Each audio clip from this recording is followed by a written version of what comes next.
Hello students, welcome back to my channel Harshida Education.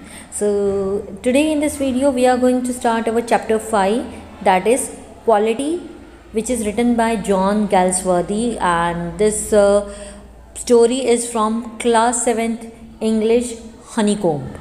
So let's start before you read. Can a shoemaker be called an artist? Yes, if he has the same skill and pride in his trade as any other artist and the same respect for it too. Mr. Gessler, a German shoemaker settled in London, is a perfect artist. So read the story to see how he devotes his life to his art. तो ये जो quality जो story है ये किसकी story है? German मोची की कहानियाँ है। मतलब एक जर्मन जो शू बनाता है ना, जिसको हम हिंदी में कहते हैं मोची, उसकी कहानी है, जो लंदन में ही जाके बस गया था। और ये बहुत ही स्किल्ड आर्टिस्ट था। मतलब कैसा आर्टिस्ट? जिसने अपना पूरा जीवन अपनी आर्ट को दे दिया था। ठीक है, तो उनका नाम था mister Gessler. Okay, so let's start reading the chapter. तो chapter name is quality. I knew him from the days of my extreme youth because he made my father boots. He lived with his elder brother in his shop, which was in a small by street in a fashionable part of London. तो यहाँ पे जो author है वो बता रहा है कि मैं ये जो मिस्टर गैसलर हैं उनको तब से जानता हूँ जब मैं बहुत छोटा था। एक्सट्रीम यूथ का मतलब होता है जब मैं छोटा सा, मतलब जो लड़कपन बोलते हैं ना, बच्चा था, मैं तब से उनको जानता हूँ। क्यों जानता हूँ? क्योंकि वो मेरे फादर के जूते बनाया करते थे। और वो अपने जो बड़े भाई थे, एल्डर ब्रदर का मतलब होता है बड़े भाई, तो वो अपने बड़े भाई के साथ उस शॉप में रहा करते थे। ठीक है, जो कहाँ पे थी? लंदन की एक जो स्ट्रीट है, जो गली है, वहाँ पे उनकी ये दुकान थी। और बहुत ही, और मतलब उनकी एक छोटी सी दुकान थी। Okay, the shop had a certain quite distinction.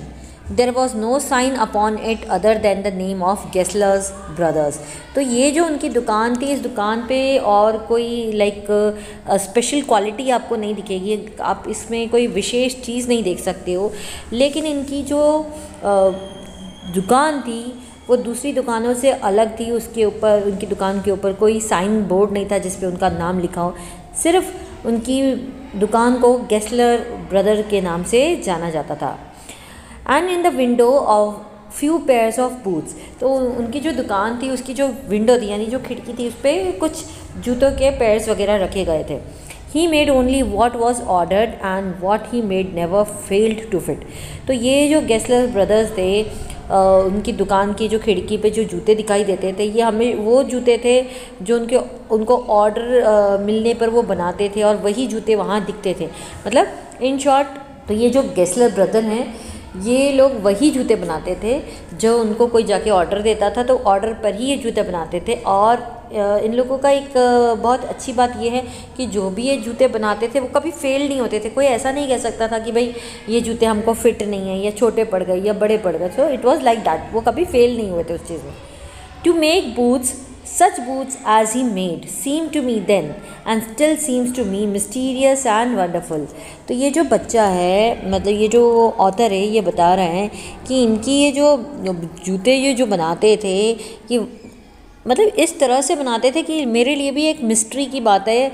Like मैं समझ ही नहीं पाया, क्योंकि बहुत मुश्किल है एक्सप्लेन करना, एकदम मिस्टीरियस बात है। लेकिन कैसे बहुत ही वंडरफुल जूते बनाते थे, इतने अद्भुत जूते बनाते थे जैसा कि और कोई बना ही नहीं सकता। एक बार बनाते थे और आपको एकदम फिटिंग उसकी आ जाती थी। Okay, now let's move to next. I remember well my shy remarks one day while stretching out to him my youthful foot, "Isn't it awfully hard to do, Mr. Gessler?" And his answer given with a sudden smile from out of the redness of his beard, "Eid is an ardat." तो यहाँ पे author बता रहा है कि मेरे लिए एक जब मैं छोटा था तो एक दिन मैं उनकी दुकान पे पहुँच गया, और मेरे लिए एक बहुत ही शर्म वाली, मतलब शर्मीली सी बात हो गई थी। अब ये शर्मीली सी बात क्या हो गई थी कि मैं जब उनकी दुकान पे पहुँचा तो मैंने अपने छोटे छोटे पाँव, क्योंकि मैं उस समय बच्चा था, तो मैंने अपने छोटे छोटे पाँव उन शू मेकर के पास दिए, क्योंकि मेरे को मेरे जूते बनवाने थे। तो उनके हाथ की तरफ आगे बढ़ाए और मैंने अपने पाँव उनकी तरफ बढ़ाते हुए पूछ लिया कि मिस्टर गैसलर, कि ये जो आप काम कर रही है ये बहुत डिफ़िकल्ट है, इस तरह से। तो मिस्टर जो गेस्लर थे वो अपनी लाल दाढ़ी के पीछे अचानक से मुस्कुराते हुए एकदम उन्होंने जवाब दिया कि भाई ये तो एक आर्ट है। It was not possible to go to him very often, his boots lasted terribly, having something beyond the temporary, some essence of boot stitch into them. तो उनकी दुकान पर बार बार जाने की ज़रूरत नहीं थी। उसके बनाए हुए जो बूट होते थे वो इतने टिकाऊ होते थे, टिकाऊ मतलब इतने अच्छे होते थे कि हमेशा चलते थे, लॉन्ग लास्टिंग होते थे। उनमें साधारण चमड़ा, मतलब जो ये चमड़ा था वो सिंपल चमड़ा नहीं यूज़ होता था, बहुत अच्छा क्वालिटी वाला चमड़ा वो लोग यूज़ करते थे। और वो बता रहे हैं कि इस तरह से वो बूट को सिलाई करते थे कि पता ही नहीं चलता था कितने अच्छे बूट उन्होंने तैयार यहाँ पर किए हुए हैं। तो यहाँ पे हम कुछ डिफ़िकल्ट वर्ड्स देख लेते हैं। यहाँ पे आप देखें, स्ट्रेचिंग आउट। स्ट्रेचिंग आउट का मतलब होता है स्प्रेड आउट, यानी कि फैलाना। Awfully, awfully means very much, यानी कि सचमुच यहाँ पे बात है। It is an art, that means it is an art, ये कला है, इसका मतलब ये हुआ। Now next page, essence. Essence का मतलब होता है जिस्ट। एंड स्टिच, स्टिच मतलब स्यून यानी सिला हुआ। One went in, not as into most shops, but restfully as one enters a church, and sitting on the single wooden chair waited a guttural sound, and the tip-tap of his slippers beating the narrow wooden stairs, and he would stand before one without coat, a little bent, in leather apron, with sleeves turned back, blinking as if awakened from some dream of boots. And I would say, "How do you do, Mr. Gessler? Could you make me a pair of Russian leather boots?" अब यहाँ पे जो author है वो बता रहा है कि जो मिस्टर गेस्लर है उनकी दुकान पे जब भी कोई भी इंसान जाता, फिर अगर मैं ही जाता या कोई और इंसान ही क्यों ना जाता, तो जो इंसान जब उसकी दुकान पर जाता है तो दूसरी दुकानों की तरह वो बिल्कुल नहीं जाता था। दूसरी दुकानों में जैसे हम किस तरह से एंटर होते ही बोलते हैं भाई मुझे ये दिखा दो, वो दिखा दो, इस तरह मतलब हमें पेशेंस ही नहीं होता है। लेकिन जब मिस्टर गेस्लर की दुकान पर जाते हैं तो बहुत सारा पेशेंस लेके जाना पड़ता है। जैसे मान लो हम किसी चर्च के अंदर एंट्री कर रहे हैं और उस दुकान के अंदर एक मात्र लकड़ी की जो कुर्सी थी वही थी, तो उस पर बैठकर वेट करना पड़ता था। तो जब हम उनकी दुकान पे जाके बैठते थे तो यहाँ पे जो उनका दुकानदार है, ये जो मिस्टर गेस्लर हैं, ये एक नैरो जो सीढ़ी की जगह थी जहाँ पर वुडन जो स्टेयर्स थे वहाँ से वो आवाज़ें करते हुए, जब वो उतरते थे तो वो आवाज़ें करते हुए नीचे उतरते थे, तो उनकी आवाज़ सुनाई देती थी हमको, सीढ़ियों पर चप्पलों की आवाज़ आया करती थी और आके वो हमारे सामने खड़े हो जाते थे। और कैसे, बिना कोट पहने, थोड़े से झुके हुए होते थे और उन मतलब चमड़े का उन्होंने पहना होता था उनके पाँव के नीचे जो चप्पल वगैरह हैं, और उनकी जो बाजू थी, जो स्लीव्स वगैरह थी, उसको हमेशा मोड़ के रहते थे और अपनी पलकों को वो झपकाते रहते थे मानो किसी बूट के जूतों के सपने में से वो आए हैं। तो जब वो आते थे तो मैं उनको पूछता था कि आप कैसे हो मिस्टर गेस्लर, क्या आप मुझे रूसी चमड़े के जूते बना के दे सकते हैं? इस तरह से मैं उनसे पूछता था। Without a word he would leave me, retiring whence he came or into the other portion of the shop, and I would continue to rest in the wooden chair, inhaling the incense of his trade. Soon he would come back, holding in his hand a piece of gold brown leather, with eyes fixed on it. It would remark, "What a beautiful piece." When I too had admired it, he would speak again, "When do you want them?" And I would answer, "Oh, as soon as you conveniently can." And he would say, "Tomorrow fortnight." Or if he were his elder brother, "I will ask my brother." तो जब मैं उनकी दुकान पे जाके बैठता और उनको बोलता कि भाई मुझे रूसी चमड़े वाले जूते चाहिए, तो जो मिस्टर गेस्लर थे वो क्या करते, वो बिना कुछ बोले, बिना एक शब्द बोले मुझे छोड़ के वो दुकान के दूसरे हिस्से में चले जाते थे और मैं लकड़ी की कुर्सी पर बैठकर उनका वेट करता था और आगे पीछे जो भी चमड़े यानी जो लेदर है उसकी जो स्मेल है उसको लेता रहता था, ब्रीद इन करता रहता था। तो वो क्या करते, थोड़ी देर में मेरे लिए एक गोल्ड कलर का, मतलब गोल्डन ब्राउन कलर का एक सुनहरा जो रंग है उसके चमड़े का टुकड़ा लेकर आते और फिर मुझे बोलते कि मतलब वो मुझे दिखाते, तो उसको देख के मैं बोलता था वाह कितना सुंदर टुकड़ा है ये। तो जैसे ही वो मेरी प्रशंसा सुनते थे और तारीफ़ सुनते थे उस लेदर के टुकड़े के लिए, वो मुझसे पूछ बैठते थे कि तुमको ये पसंद आया, अगर पसंद आया तो तुमको कब चाहिए। तो फिर मैं उनको बोलता था कि मुझे जल्दी ही आप जूते बना के दे देना।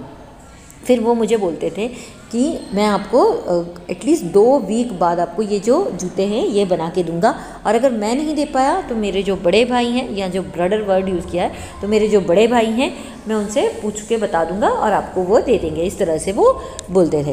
तो यहाँ पे हम देख लेते हैं कुछ difficult words. Here you can see ग्लटर, गटरल। गटरल मीन्स होता है थ्रोटी यानी गले का। Next is tip tap. Tip tap means sound made by slippers, यानी चप्पलों की जो टप टप की जो आवाज़ होती है उसको हम टिप टैप बोलते हैं। एप्रन, एप्रन का मतलब होता है लूज गारमेंट। ब्लिंकिंग, ब्लिंकिंग का मतलब होता है जो पलके झपकाना होता है, उसको हम ब्लिंकिंग बोलते हैं। Whence, whence means from where, जहाँ से। Okay. Portion, portion means part. Inhaling, inhaling means breathing in, जैसे वो बच्चा जो सांस ले रहा था वहाँ पर। ओके। ब्यूटीफुल बीस, ब्यूटीफुल बीस मतलब ब्यूटीफुल पीस, ये एक वहाँ की लैंग्वेज में इस तरह से वो बोलता था। नेक्स्ट इज वेंडम, वेंडम का मीन्स वांट देम, क्या तुम्हें चाहिए, इस तरह से उसका मतलब होता है। Fortnight, fortnight means fortnight means a period of 15 days, यानी 15 दिनों के बाद। एंड ब्रदर, ब्रदर का मतलब होता है भाई, brother you can say. Okay. Then I would murmur thank you, good morning Mister Gessler, good morning, he would reply still looking at the leather in his hand, and as I moved to the door I would hear the tip tap of his slippers going up the stairs to the stream of boots. Okay तो यहाँ पे देखो, जब वो जो लड़का है वो बोलता है, मतलब बहुत ही हल्की आवाज़, मरमर का मतलब होता है बहुत ही हल्की आवाज़ में वो उसको थैंक यू बोलता है और फिर गुड मॉर्निंग बोलता है। तो मिस्टर गेस्लर भी उसको गुड मॉर्निंग बोलते हैं, उसको रिप्लाई करते हैं। ठीक है। और गुड मॉर्निंग बोलते बोलते अभी भी वो क्या करते हैं, अपने हाथ में, जो उनके हाथ में जो लेदर का पीस होता है, जो लेदर का चमड़ा का टुकड़ा होता है, उसी को देख रहे होते हैं। और जब मैं दरवाजे की तरफ जा रहा होता हूँ तो वो क्या करते हैं, वो धीरे धीरे टिप टैप करते हुए, अपनी स्लीपर्स की आवाज़ करते हुए वो सीढ़ियों पे चढ़ते हैं, मानो वो एक जूतों की जो सपने की दुनिया में चले गए हैं। ओके। सो यहाँ पे भी हम कुछ डिफ़िकल्ट वर्ड्स देख लेते हैं। मरमर, मरमर मीन्स से सॉफ्टली, यानी बुदबुदा कर बोलना। So till here, in our next video will continue this chapter. Till then, bye bye.